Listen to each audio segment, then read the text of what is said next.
ମକର ରାଶିର ପ୍ରିୟ ଲୋକମାନେ ଆପଣମାନେ ସମସ୍ତଙ୍କୁ ଏହି ନୂଆ ଭିଡ଼ିଓରେ ସ୍ୱାଗତ ଜଣାଉଛି। ମକର ରାଶି ପାଇଁ 2025 ମାର୍ଚ୍ଚ ମାସରେ ବଡ଼ ପରିବର୍ତ୍ତନ ଏବଂ ନୂତନ ସୁଯୋଗ ନେଇ ଆସୁଛି। ମକର ରାଶିର ଲୋକମାନଙ୍କ ପାଇଁ ମାର୍ଚ୍ଚ ମାସ 2025 ଏକ ଅଜବ ଅନୁଭବ ନେଇ ଆସୁଛି। ଏହି ମାସ ଆପଣଙ୍କ ପାଇଁ ବୃତ୍ତିଗତ ଆର୍ଥିକ ଦୃଷ୍ଟିକୋଣରୁ ବହୁତ ଲାଭଜନକ ହୋଇପାରେ।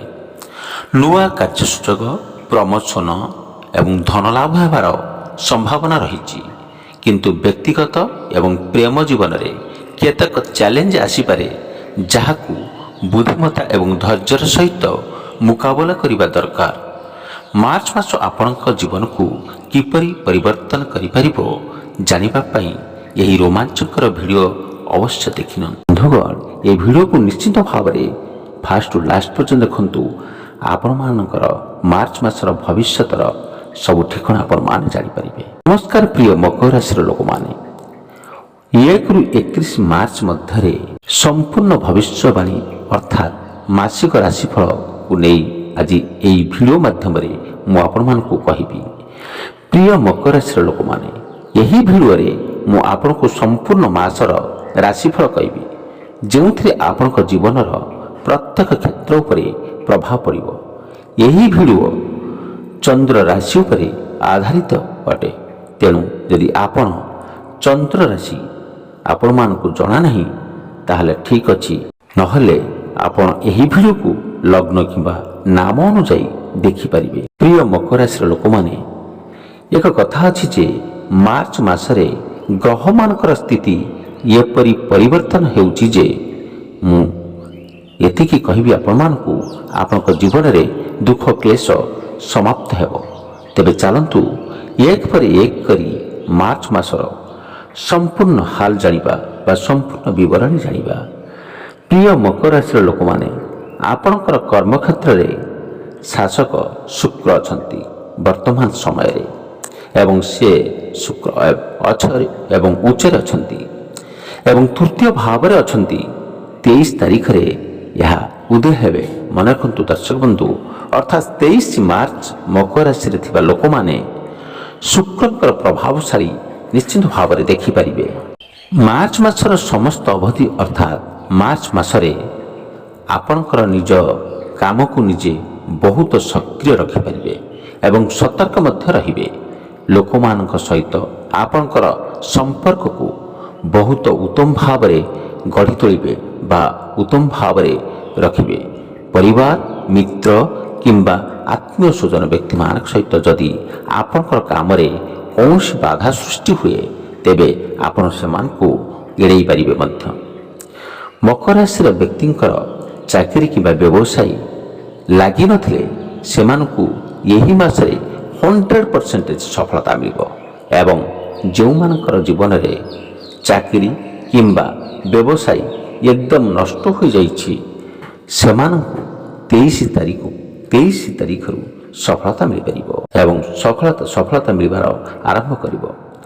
ସେମାନଙ୍କ ଜୀବନରେ କାମ ସମ୍ବନ୍ଧୀୟ କୌଣସି ଆଇନ ଜନିତ ଅସୁବିଧା ଏବଂ ମାମଲା କିମ୍ବା ବିରୋଧ ଥିଲେ ସେଗୁଡ଼ିକ 14 ମାର୍ଚ୍ଚ ପର୍ଯ୍ୟନ୍ତ ସମାଧାନ ହେବାର ସମ୍ଭାବନା ବହୁତ ରହିଛି। ଏହି ମାସରେ ଚାକିରି କିମ୍ବା ବ୍ୟବସାୟରେ ପରିବର୍ତ୍ତନ କରିବାକୁ ଚାହୁଁଥିଲେ ଏବଂ ଅଧିକ ସାଲାରୀ ବୃଦ୍ଧି କରିବାକୁ ଚାହୁଁଥିଲେ ଏବଂ ଦରମା ବଢ଼ାଇବାକୁ ଚାହୁଁଥିଲେ ସେମାନଙ୍କ ପାଇଁ 14 ମାର୍ଚ୍ଚ ପରେ ସଫଳତା ଆସିବ। ଏବେ ଆସନ୍ତୁ ଜାଣିବା ବିଦେଶ ଯାତ୍ରା ମକର ରାଶିର ଲୋକମାନଙ୍କ ପାଇଁ। ବିଦେଶ ଯାତ୍ରା କାରକ ଆପଣଙ୍କର କୁଣ୍ଡଳୀରେ ବୃହସ୍ପତି ଅଛନ୍ତି, ଯେଉଁଠି ସେ ପଞ୍ଚମ ଭାବରେ ଅଛନ୍ତି। ଭାଗ୍ୟର ଅଧିପତି ହେଉଛନ୍ତି ବୁଧ। ଭାଗ୍ୟ ଭାବକୁ ଦେଖୁଛନ୍ତି ବୁଧ ଏବଂ 18 ମାର୍ଚ୍ଚ ପର୍ଯ୍ୟନ୍ତ ସେ ମାର୍ଗୀ ଅବସ୍ଥାରେ ଅଛନ୍ତି। ଏହି ପରିସ୍ଥିତି ଦ୍ୱାରା ସେମାନଙ୍କର ବିଦେଶ ଯାତ୍ରା କିମ୍ବା ପାସପୋର୍ଟ ସମ୍ବନ୍ଧୀୟ ସମସ୍ୟା ଅଛି ଏବଂ 18 ମାର୍ଚ୍ଚ ପର୍ଯ୍ୟନ୍ତ ସମାଧାନ ହେବାର ନିଶ୍ଚିତ ପ୍ରୟାସ ହେବ। ଏଥିପାଇଁ ସେମାନଙ୍କର ବିଦେଶ ନକରି ଏକ୍ସପୋର୍ଟ ଏବଂ ଇମ୍ପୋର୍ଟ କରନ୍ତୁ ଏବଂ ପିତାଙ୍କର ସହଯୋଗରେ ଆଶା କରୁଥିବା ସେମାନେ ମଧ୍ୟ 18 ତାରିଖ ପର୍ଯ୍ୟନ୍ତ ନିଶ୍ଚିତ ଭାବରେ ପିତାଙ୍କ ଠାରୁ ସଫଳତା ପାଇପାରିବେ। ଏବେ ଆସନ୍ତୁ ଜାଣିବା ଆୟ ବା ଇନକମ୍ କ'ଣ ରହିଛି ମକର ରାଶି ମାନଙ୍କର ଏବଂ ଏମାନଙ୍କର ଏହି ମାସର ଆୟ ଦୃଷ୍ଟିରୁ ବହୁତ ଭଲ ଅଛି। ନିଜ ଆୟର ମାଲିକ ଅନ୍ୟ କେହି ନୁହେଁ, ସ୍ୱୟଂ ଯେ ଅଛନ୍ତି ସେ ହେଉଛନ୍ତି ମଙ୍ଗଳ ଏବଂ ଷଷ୍ଠ ଭାବରେ ଥିବା ମଙ୍ଗଳ ଈଶ୍ୱରଙ୍କର କୃପାରେ ବହୁତ ଭଲ ସ୍ଥିତିରେ ଅଛନ୍ତି। ପ୍ରଥମ କଥା ହେଉଛି ଉଚ୍ଚରେ ଥିବା ଶୁକ୍ର ଏବଂ 23 ତାରିଖରୁ ଏହାର ଉଦୟ ହେବ ଏବଂ ଦ୍ୱିତୀୟରେ କଥା ହେଉଛି ଆୟ ଭାବରେ ମାଲିକ କାର୍ଯ୍ୟତତ ଭାବରେ ବସିଛନ୍ତି, ଯେଉଁଥିରୁ ଏହି ମାସରେ ଆପଣଙ୍କର ବହୁତ ଅଧିକ ଧନ ଏବଂ ଖ୍ୟାତି ମିଳିବ ଏବଂ କାରଣ ଆପଣଙ୍କର ନିଜ କର୍ମକ୍ଷେତ୍ରକୁ ନେଇ ବହୁତ ସଚେତନ ରହିବେ। ମନେ ରଖନ୍ତୁ ଦର୍ଶକ ବନ୍ଧୁ, ଏହା ସହିତ 14 ତାରିଖରେ ସୂର୍ଯ୍ୟ ଏବଂ ଶନିଙ୍କର ଯୁତି ଯୋଗୁଁ ଏବଂ ଯେତେବେଳେ ସୂର୍ଯ୍ୟ ଏବଂ ଶନିଙ୍କର ଯୁତି ହଟିବ ବା ତାଙ୍କ ସହିତ ଯେଉଁ ରିଲେସନ୍ ହଟିବା ପରେ ସେମାନେ ଲଟେରୀ ଏବଂ ସଟାରେ ନୁକସାନ ହେଉଥିଲେ ସେମାନଙ୍କ ପାଇଁ ଲାଭର ସମ୍ଭାବନା ମଧ୍ୟ ରହିଛି ଏବଂ ସେମାନେ ଜବ୍ ଏବଂ ଇଣ୍ଟରଭ୍ୟୁରେ ବର୍ତ୍ତମାନ ଫେଲ୍ ହେଉଥିଲେ ମଧ୍ୟ ସେମାନଙ୍କ ପାଇଁ 23 ତାରିଖରୁ ଶୁକ୍ର ଉଦୟ ସହିତ ସଫଳତାର ଅବସର ମିଳିପାରିବ। 23 ତାରିଖରେ ଶୁକ୍ର ଉଦୟ ପରେ ଆପଣଙ୍କର ବନ୍ଦ ହୋଇଥିବା ଧନ ମିଳିବାର ଆରମ୍ଭ ହୋଇଯିବ ଏବଂ ଶ୍ୱଶୁରାଲ ଏବଂ ମିତ୍ର ଏବଂ ରିଶ୍ତେଦାରଙ୍କ ପକ୍ଷରୁ ଧନ ମିଳିବାର ମଧ୍ୟ ରାସ୍ତା ଖୋଲିଯିବ। ଏହି ମାସରେ ଆପଣଙ୍କର ବିବାହିତ ଜୀବନ କିପରି ରହିବ? ପ୍ରିୟ ମକର ରାଶିର ଲୋକମାନେ, ଈଶ୍ୱରଙ୍କ କୃପାରେ ବିବାହିତ ଜୀବନରେ କୌଣସି ଖରାପ ଗ୍ରହର ଦୃଷ୍ଟି ନାହିଁ। ଶୁକ୍ର ସପ୍ତମ ଭାବକୁ ଦୃଷ୍ଟି କରୁଛି, କିନ୍ତୁ ରାହୁ ମଧ୍ୟ ସପ୍ତମ ଭାବକୁ ଦୃଷ୍ଟି କରୁଛି ଏବଂ ବର୍ତ୍ତମାନ ରାହୁ ଆପଣଙ୍କର ବିବାହିତ ଜୀବନକୁ ଅଳ୍ପ ଅସ୍ଥିର କରୁଛି, କିନ୍ତୁ ଗୋଚରରେ ରାହୁଙ୍କର ପ୍ରଭାବ ଅତ୍ୟନ୍ତ କମିଯାଉଛି। ତେଣୁ ଏହି ଅବସ୍ଥାରେ ମଧ୍ୟ ଆପଣମାନଙ୍କର ସୁଧାର ହେବ। 23 ତାରିଖ ପର୍ଯ୍ୟନ୍ତ ଏକ ଭଲ ବିବାହ ପ୍ରସ୍ତାବ ଆସିପାରେ। ସେମାନଙ୍କର ଲଭ୍ ଲାଇଫ୍ ଖରାପ ହେଉଥିଲେ ସେମାନଙ୍କ ପାଇଁ 23 ତାରିଖ ପରେ ସୁଧାର ଆସିବ। ସେମାନଙ୍କ ସହ ଦାମ୍ପତ୍ୟ ଜୀବନର ବିବାଦ ଥିଲେ ସେମାନଙ୍କର ମାର୍ଚ୍ଚ 23 ତାରିଖ ପରେ ପରିସ୍ଥିତି ମଧ୍ୟ ଠିକ୍ ହୋଇଯିବ। ଶ୍ୱଶୁରାଲ ପକ୍ଷ ସହ ବିବାଦ ଥିଲେ ଏହି ସମ୍ପତ୍ତିରେ ମଧ୍ୟ ସମ୍ଭାବ୍ୟ ସୁଧାର ଦେଖିବାକୁ ମିଳିପାରେ ଏବଂ ସେମାନଙ୍କ ଆପଣଙ୍କର ଲଭ୍ ଲାଇଫ୍ ମଧ୍ୟରେ ଏବଂ ବାକ୍ୟ ଉପରେ ଏବଂ କଣ୍ଟ୍ରୋଲ ହରାଇଥିଲେ ଏବଂ ଅପେକ୍ଷାକୃତ ଅପଶବ୍ଦ ବ୍ୟବହାର କରିଥିଲେ ଆପଣଙ୍କ ସହିତ 14 ତାରିଖ ପରେ ଏହାର ମଧ୍ୟ ସୁଧାର ଆସିବ। ମୋଟା କଥା ହେଉଛି ଏହି ମାସ ଆପଣଙ୍କ ଜୀବନରେ ବିବାହିତ ଜୀବନ ଏବଂ ଲଭ୍ ଲାଇଫ୍ ପାଇଁ କୌଣସି ଅତିରିକ୍ତ ସମସ୍ୟା ଆସିବାର ସମ୍ଭାବନା ନାହିଁ, କିନ୍ତୁ 14 ତାରିଖ ପର୍ଯ୍ୟନ୍ତ ଆପଣଙ୍କର ବାଣୀ ଉପରେ ନିୟନ୍ତ୍ରଣ ରଖିବା ଅତ୍ୟନ୍ତ ଜରୁରୀ। ମକର ରାଶିର ପ୍ରିୟ ଏବଂ ଭୂମି, ଘର ଏବଂ ଗାଡ଼ି ସମ୍ପତ୍ତି ସମ୍ପର୍କରେ ଅବସ୍ଥା କେମିତି ରହିବ ଆସନ୍ତୁ ଜାଣିବା। ଆପଣଙ୍କର ଜନ୍ମକୁଣ୍ଡଳୀରେ ଭୂମି, ଘର, ଗାଡ଼ି ଏବଂ ସମ୍ପତ୍ତି ସମ୍ବନ୍ଧୀୟ ଗ୍ରହ ହେଉଛନ୍ତି ମଙ୍ଗଳ, ଯେଉଁଠି ନିଶ୍ଚିତ ଭାବରେ ଏକ ଭଲ ସ୍ଥିତିରେ ଅଛନ୍ତି। ଏହି ଗ୍ରହ 18 ଭାବରେ ଅବସ୍ଥିତ ଅଛନ୍ତି। ଏହାକୁ 18 ଭାବରେ ମାଲିକ ସୂର୍ଯ୍ୟ ଦୃଷ୍ଟି ମଧ୍ୟ କରୁଛନ୍ତି। 14 ମାର୍ଚ୍ଚ ପର୍ଯ୍ୟନ୍ତ ଶ୍ୱଶୁରଙ୍କ ସମ୍ପତ୍ତି କିମ୍ବା ନିଜ ସମ୍ପତ୍ତି ସମ୍ବନ୍ଧୀୟ କାନୁନି ଏବଂ ହଡ଼ବଡ଼ ଥିଲେ ସେହି ସମସ୍ୟା ଆପଣମାନଙ୍କ ପାଇଁ ଲାଭକାରୀ ସାବ୍ୟସ୍ତ ହେବାକୁ ଯାଉଛି। ଘରର କୌଣସି ଗୃହ ନିର୍ମାଣ କାର୍ଯ୍ୟ ଆପଣ କରିବାକୁ ଚାହୁଁଥିଲେ ତାହା 18 ମାର୍ଚ୍ଚ ପୂର୍ବରୁ ଆରମ୍ଭ ହେବ। ହୋମ୍ ଲୋନ୍ କିମ୍ବା ଗାଡ଼ି ନିମନ୍ତେ ଲୋନ୍ ନେବାକୁ ଚାହୁଁଥିଲେ ତାହା 18 ମାର୍ଚ୍ଚ ପୂର୍ବରୁ ମଧ୍ୟ ମିଳିଯିବ।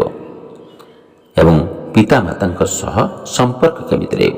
ଏହି ମାସରେ ପିତାଙ୍କର ସହ ଆପଣଙ୍କର ଭଲ ସମ୍ପର୍କ ରହିବ, କିନ୍ତୁ ପିତାଙ୍କ ସହ ବ୍ୟବସାୟ, ଧନ ସମ୍ପତ୍ତି ସମ୍ପର୍କିତ କିଛି ବିବାଦ 23 ମାର୍ଚ୍ଚ ପର୍ଯ୍ୟନ୍ତ ରହିପାରେ ଏବଂ 23 ମାର୍ଚ୍ଚ ପରେ ସମ୍ପତ୍ତି ସମ୍ପର୍କିତ ପିତାଙ୍କ ସହ ରହିଥିବା ମତଭେଦ ମଧ୍ୟ ଶେଷ ହେବ। ଏବଂ ଏବେ ଆସନ୍ତୁ ଜାଣିବା ଶିକ୍ଷା ଏବଂ ସନ୍ତାନ ସମ୍ପର୍କିତ ଅବସ୍ଥା। ଏହି ମାସରେ ଈଶ୍ୱରଙ୍କ କୃପାରୁ ଶୁକ୍ର ମଧ୍ୟ ଭଲ ସ୍ଥିତିରେ ଅଛନ୍ତି। 23 ମାର୍ଚ୍ଚ ପର୍ଯ୍ୟନ୍ତ ପଢ଼ାରେ ଉନ୍ନତି ଆପଣମାନେ ଦେଖିବେ ଏବଂ 23 ତାରିଖ ପର୍ଯ୍ୟନ୍ତ ସନ୍ତାନ ହେବାର ମଧ୍ୟ ସୁଯୋଗ ଏବଂ ଯୋଗ ଲାଭ ରହୁଛି। ଏବଂ 14 ମାର୍ଚ୍ଚରୁ ସୂର୍ଯ୍ୟ ଏବଂ ଶନି ଅଲଗା ହୋଇଯିବେ, ଯେଉଁଥିରୁ ଆପଣଙ୍କ ଜୀବନରେ କିଛି ପଜିଟିଭ୍ ପରିବର୍ତ୍ତନ ଆସିପାରିବ। ମକର ରାଶିରେ ଥିବା ଲୋକମାନେ ସେମାନେ ଅର୍ଥ ସମ୍ବନ୍ଧୀୟ ସମସ୍ୟା, ପ୍ରେମ ଜୀବନ, ପରିବାର ଜନିତ ବିବାଦ କିମ୍ବା ପଢ଼ାଶୁଣାରେ ଅସୁବିଧା ଜଣାଉଥିଲେ ସେମାନଙ୍କ ପାଇଁ 14 ମାର୍ଚ୍ଚ ପରେ ଏହି ସମସ୍ୟା ଗୁଡ଼ିକ ସମାଧାନ ହୋଇଯିବ। ସେମାନେ ବିଦେଶରେ କିମ୍ବା ମନପସନ୍ଦ ମହାବିଦ୍ୟାଳୟରେ ଭର୍ତ୍ତି ହେବାକୁ ଚାହୁଁଛନ୍ତି କିମ୍ବା ବର୍ଷ ଗୁଡ଼ିକୁ ଧରି ସନ୍ତାନ ସମ୍ବନ୍ଧୀୟ ଅସୁବିଧାରେ ଅଟକି ରହିଛନ୍ତି 23 ତାରିଖ ପରେ ସେମାନଙ୍କ ପାଇଁ ଲାଭ ହେବାର ସମ୍ଭାବନା ରହିଛି। ସ୍ୱାସ୍ଥ୍ୟ ଦିଗରୁ 18 ମାର୍ଚ୍ଚରେ ବୁଧ ବକ୍ରି ହେବେ। ଏହି ଦିନ ପର୍ଯ୍ୟନ୍ତ ଗଳାରେ କିଛି ଟନ୍ସିଲ୍ ଏବଂ ପେଟ ସମ୍ବନ୍ଧୀୟ କିଛି ଅସୁବିଧା ଦେଖାଯିବ ଏବଂ ଦୁଇ ପାଦରେ କିଛି ଟିକେ ଯନ୍ତ୍ରଣା ଦେଖାଦେବାର ସମ୍ଭାବନା ରହିଛି। କିନ୍ତୁ 14 ମାର୍ଚ୍ଚ ପରେ ଏହି ସମସ୍ୟା ଉନ୍ନତିରେ ପରିଣତ ହେବ ଏବଂ 14 ମାର୍ଚ୍ଚ ପରେ ଏହାର ଉନ୍ନତି ଆସିବାର ଯୋଗ ସୃଷ୍ଟି କରୁଛି। ଯଦି ମାମଲା ଏବଂ ମକଦ୍ଦମା ଅଟକିଥିବା ଋଣ ଏବଂ ଶ୍ୱଶୁର ଘର ସହିତ ମତଭେଦ କିମ୍ବା ଅନ୍ୟ କୌଣସି ବଡ଼ ନ୍ୟାୟିକ ଏବଂ କାରବାରିକ ଅସମସ୍ୟା ରହିଛି ତେବେ 14 ମାର୍ଚ୍ଚ ପରେ ସେମାନେ ଏହି ନିଷ୍ପତ୍ତିକୁ ନେଇପାରିବେ। ଏହି ମାସ ମକର ରାଶିର ଲୋକମାନଙ୍କ ପାଇଁ ଭଲ ହେବାର ସମ୍ଭାବନା ରହିଛି। ଉପାୟ ହିସାବରେ ନିୟମିତ ଗଣେଶ ଚାଳିଶା ପାଠ କରନ୍ତୁ ଏବଂ ପ୍ରତିଦିନ ମାତା ଦୁର୍ଗାଙ୍କୁ ଗୋଟିଏ ପାନପତ୍ର କିମ୍ବା ସୁପାରି ମଧ୍ୟ ଅର୍ପଣ କରନ୍ତୁ। ଏହାଦ୍ୱାରା ଆପଣଙ୍କ ମାସ ବଢ଼ିଆ ରହିବ ଏବଂ ଆପଣ ମାର୍ଚ୍ଚ ମାସ ମଧ୍ୟ ସଫଳ ପ୍ରାପ୍ତ ହେବ। ଆଶା କରେ ଏହି ତଥ୍ୟ ଆପଣମାନଙ୍କୁ ନିଶ୍ଚିତ ଭାବରେ ଭଲ ଲାଗିଥିବ ଏବଂ ଏହି ଚ୍ୟାନେଲ ଯଦି ଆପଣମାନଙ୍କୁ ଭଲ ଲାଗିଥାଏ ଚ୍ୟାନେଲକୁ ନିଶ୍ଚିତ ସବସ୍କ୍ରାଇବ୍ କରି ରଖନ୍ତୁ ଏବଂ ଏହି ଭିଡ଼ିଓକୁ ସାଙ୍ଗସାଥିମାନଙ୍କୁ ସେୟାର କରନ୍ତୁ, ମଧ୍ୟ ଲାଇକ୍ କରନ୍ତୁ ଏବଂ କମେଣ୍ଟ ସେକ୍ସନରେ ନିଶ୍ଚିତ ଅବଶ୍ୟ ଲେଖନ୍ତୁ ଗଜାନନ ଗଣେଶାୟ ନମଃ। ଆଗାମୀ ଦିନରେ ଏହି ଭିଡ଼ିଓ ଆହୁରି ଦମଦାର ଭିଡ଼ିଓ ନେଇକରି ଆସୁଛି, ଯେଉଁ ଭିଡ଼ିଓ ଆପଣମାନଙ୍କ ପାଇଁ ବହୁତ ବେହତରିନ କି ଭବିଷ୍ୟବାଣୀ ପାଇଁ ବହୁତ ଭଲ ରହିବ ଏବଂ ତତ୍କାଳ ପର୍ଯ୍ୟନ୍ତ ଆପଣମାନେ ଭଲରେ ରୁହନ୍ତୁ ଏବଂ ଖୁସିରେ ରୁହନ୍ତୁ। ଧନ୍ୟବାଦ। Thank you so much watching.